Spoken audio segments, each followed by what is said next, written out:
As far as ways to grow a business, there are cheaper, faster, and less risky options than custom software. You could try hiring ready-made software, maybe a little tax evasion. But say you try all that and nothing gives you exactly what you need. You always compromise and your business problems don't get solved. So no more compromises. Custom solution time, maybe. This video tells you how to do it from the perspective of a business owner or decision maker. To be clear, custom software, not tax evasion. I can't tell you if your business needs custom software. Way too case and industry specific. Without context, I can't say.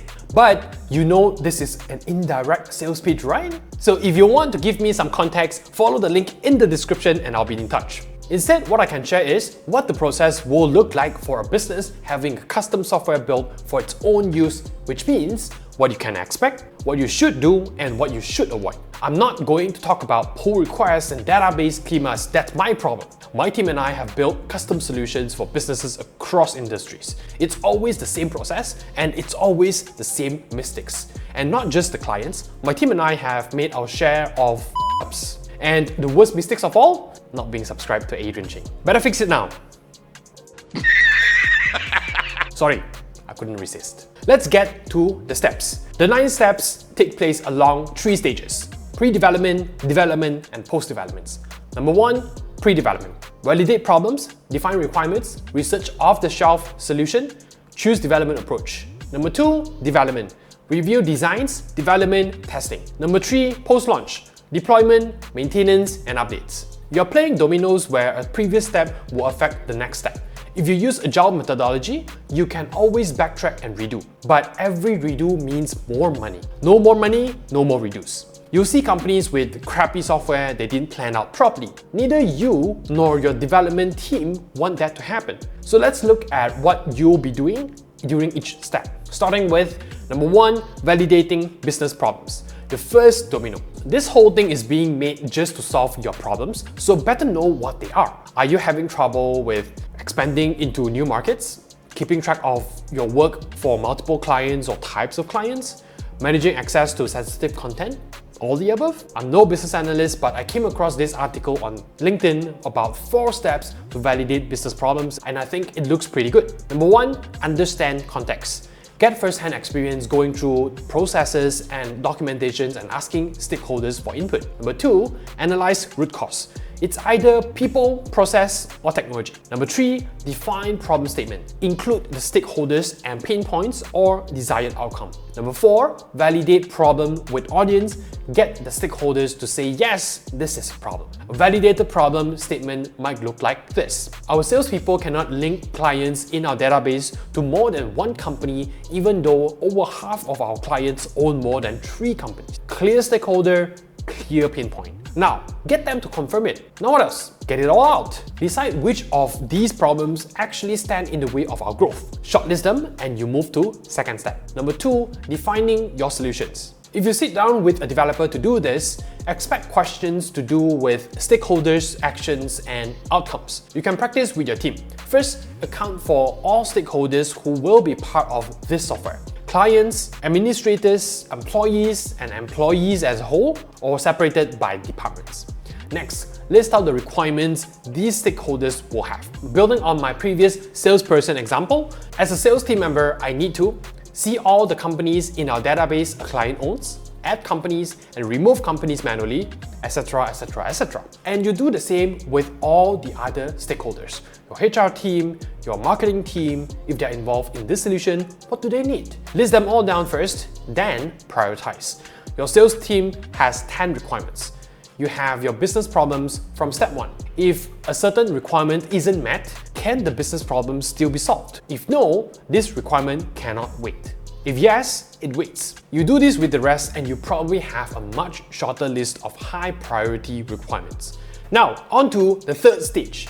Number 3, revisit off-the-shelf solutions. Even if you've looked before, this list might show you that you don't need that much. So give ready-made or semi-off-the-shelf products one last consideration. A semi-off-the-shelf solution is where you get a baseline product that's 90% there and you customize just the last 10% to your needs. Things like Salesforce for CRM or Shopify for an e-commerce platform. Because imagine spending 100k on something available for $10 a month. At that point, you pivot into a software company and charge $9 a month. But you've checked and there's nothing that does exactly what you need, or is just ridiculously expensive because of features you will never need. Or very common, your solution exists but across 5 separate SaaS. Subscription software A, loyalty and reward system B, CRM C, booking engine D, and newsletter E. Each has a separate product owner who works in their own silos.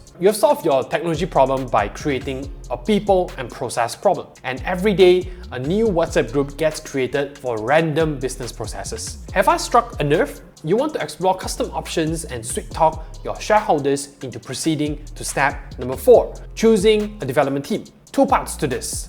First part, freelancer, in-house or agencies. Freelancers are the cheapest, followed by agencies, and in-house is the most expensive. Look, I'm assuming the one who watched this video are business owners and no strangers to hiring and outsourcing. So I won't give you a tutorial on the pros and cons of agencies versus freelancers. You already know. With freelancers, you get lower cost. With agencies, you get the assurance of a standardized development process. With in-house teams, you get developers who are 100% dedicated to your product, well, if you pay them well anyways. If the project is simple enough for one person, freelancers are definitely an option. I recommend going to Upwork. What I don't recommend is trying to assemble your own team of freelancers like Nick Fury with the Avengers. A developer from India, a product manager from Singapore, and a designer from Never Never Land. If this is your first time getting software built, don't. It's highly unlikely you can manage them. When they can sense they are more experienced and more skilled than you, it can create an uncomfortable dynamic. It's not easy to get them to respect you. And there's no chemistry. It's just a team of mercenaries meeting each other for the first time. If you want a team, in-house devs or agency are your best bet. And if you don't have anyone who can properly interview a developer, go with an agency. They have done the evaluation for you. I hear there are excellent ones on YouTube. My thoughts anyway. Second part, local or offshore. You'll find tons of nightmare stories about companies that outsource overseas. They always make the same mistake. Hire purely on price. Offshoring is so you get the same or higher skill level at a more cost-effective rates. But that minimum skill level must always be there. So have a screening process where you check the portfolios, former clients, and online reviews. If all looks good, ask for a meeting where you ask these 6 questions. Number 1, what's your app development methodology and process? Number 2, have you worked on similar projects? Number 3, what tech stacks do you use? Number 4, what's your communication process like? Number 5, will you assign dedicated project managers, developers, and designers to this project? Number 6, can you give me a time and cost estimate? Their answers will tell you more about their experience, manpower, the kind of technologies they use, and how they plan to keep you in the loop. If you like the sound of that, I've turned this list into an editable template you can download and duplicate for free so you can compile answers from different developers. Link in the description. If I was a non-technical company decision maker, my perfect developer would, number 1, have experience building identical or similar solutions to what I need. Number 2, practice agile methodology with constant reviews and feedback. Number 3, have a product road mapping session with me to align on key features and project milestones. Number 4, assign a dedicated project manager to keep everyone else on track. And number 5, live in a time zone with overlap with my working hours. Number 1 isn't a deal breaker, but the rest are pretty damn important for any decent sized project. So say you have hired your developers and all the preliminary alignment. You have both agreed on essential features, deadlines, tech stacks, meeting times and frequencies, price estimates. It all goes into a proposal. You look at it, looks good. Time to pay an initial fee of 10 to 30% of the final estimate depending on the project. And now, step number 5, design. Your developer gets back to you to show you the preliminary app designs in 3 stages of increasing fidelity and interactiveness. Basically, how much you can interact with it. The 3 stages are wireframe, mockup, and prototype. A wireframe is a simple visual guide that shows how a software will work from a user's perspective. Developers use it to help you visualize and establish the app structure before any visual design elements are added. So they will lay out all the screens and buttons and show how users will navigate from one screen to another. What do? Well, you make sure that it accounts for everything in your list of key requirements. If a sales team needs to see a client's companies, it should be included. If they need to edit client companies, it should be included. If the wireframe looks good, you sign off on it and the developer comes back with a mockup. Mockups are a mix of medium and high fidelity representation of the software with design elements included. Now we give the end users a chance to give feedback. Font too small to read? Key buttons not visible enough? Users provide feedback to the developers, and it's important to focus on issues that truly matter. It's about making sure the app actually works for its users instead of looking pretty. Eventually, you sign off on the mockup and the devs come up with a design prototype. This is 99% of how your first version is going to look. And the navigation buttons on screens will already link to another screen, so you can tap on them to simulate navigating through the app. But keep in mind, you won't be able to input text or test out any of the features yet. Ideally, no major issues by now since everything should have been ironed out during the wireframe and mockup stages. But it's always more expensive to make changes at a later stage, so check that already. Prototype looks good, works good, and feels good. Time to start building. Step number 6, development.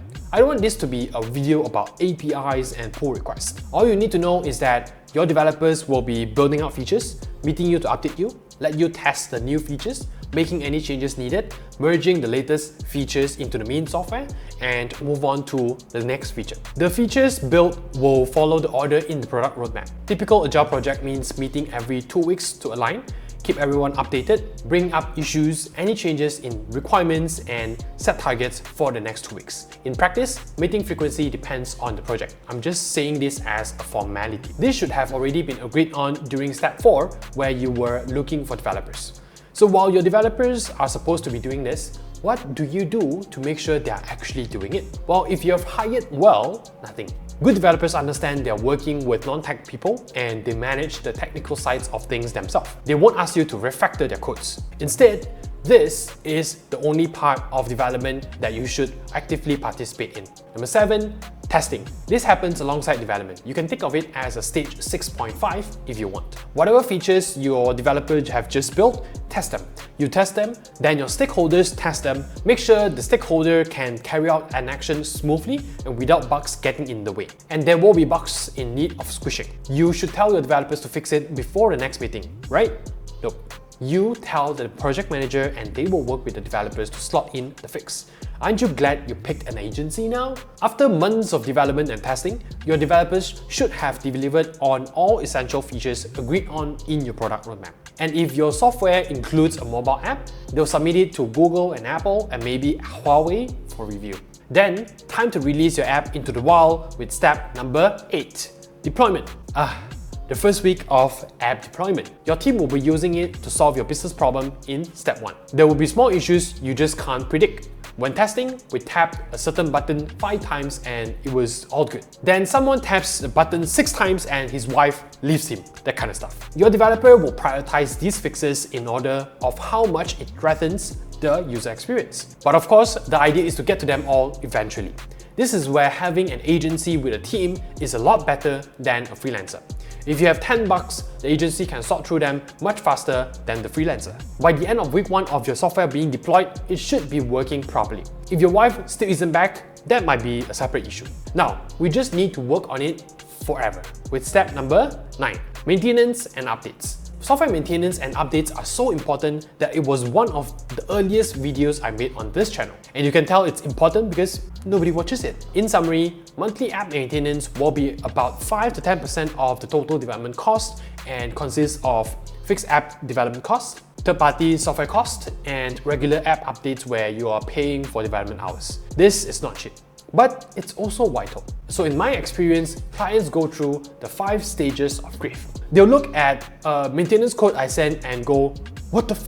Then they'll phone me to complain. They call me all sorts of names like Adrian and Ching. I explain that there have been changes to the tech stack that will break their software unless we update it. And it's going to take several hours to days of work. So they'll ask for a lower price. Can I get 20% off? Oh, I can? then can I have 30% off? Sure.